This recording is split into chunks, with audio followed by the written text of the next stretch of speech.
Some things are too much for one mind to bear. Writing this down seems to help me understand and process the events of late. Yesterday I saw my family home burned to the ground.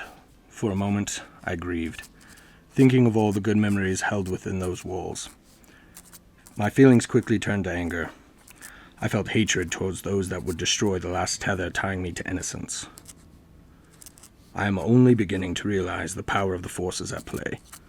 This group, the Infinite Sight, is the real reason my father wanted me to run. He's probably safer in an Arcanum-guarded prison than on the run from the Infinite Sight. This group is somehow bending the power of chronomancy to their will, using it in a lust for power.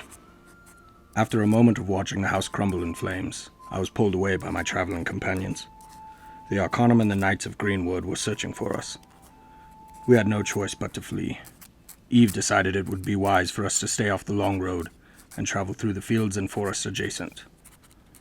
She occasionally checked her magic ring for messages, something about Kes and a fishing delivery. It all felt unimportant at the moment, and we pressed on at as fast a pace as we could manage. Unfortunately, most of us had suffered injuries that slowed us down.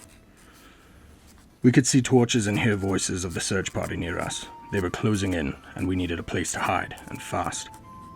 Suddenly, I felt the odd sensation of magic pulse through my body. I stumbled upon a hatch that led down into a darkened tunnel. With no time to spare, I alerted my friends and we climbed in. We explored the immediate area and decided it was a safe enough place to rest. While we tended to our wounds, Eve asked Victor about his family, the 8 wings, and his magical blindness. Victor told us that his mother is the leader, or the prime, of the Ruby Wing. He told us that to become a member of one of the wings, a potential candidate must undergo a process called the christening, some sort of trial that proves your worth to the prime of that wing. Each wing specializes in different martial abilities, and one wing specializes in assassination. He explained that after completing the trial, the candidate would open a butterfly cage that corresponded to the wing that they were trying to join. The butterfly would fly to the prime, signaling the intention to join, and if the prime accepted, the butterfly would fly back. It's all very symbolic, and like most martial training, embraces the ideals of being held to a higher standard, a higher purpose, living within a code. However, in Victor's hubris, he opened the cages to all the butterflies, thus suggesting that he should not have to choose between the primes, but rather that they would have to choose him. His arrogance is the reason the Apex bestowed him with this curse. He cannot return home until he has proven to a prime other than his mother, the Ruby Prime, that he has learned humility. After this explanation, Victor's personality seems to make a lot more sense. On one hand, I feel he is a zealot of a murderous cult, but I can't help but to respect his commitment to his codes. He could easily have a shaman or cleric remove his cursed blindfold, but it would disqualify him from ever finding redemption. It reminds me of my years at the Talisman Academy, studying under masters of the Tushen. Our codes aren't all that different, and perhaps I may have more in common with Victor than I really know. After we finished discussing, Bolt presented me with a clockwork owl, something I don't remember requesting him to make. I must have, though, because of the stories my father always told me, growing up, about my mother and her owl companion. I wouldn't have picked anything other than an owl. He carefully placed the final piece, a hair clip, and the magical creature sprung to life. It circled the room before heading further down the tunnel. Shortly after it was pierced with an arrow, we knew we were walking into a trap. Seredan had devised a battle plan. She would surround us all in a magical darkness, and we would charge in, springing the trap, hopefully catching our enemies unprepared to deal with the advantage darkness would provide. This plan was quickly doomed.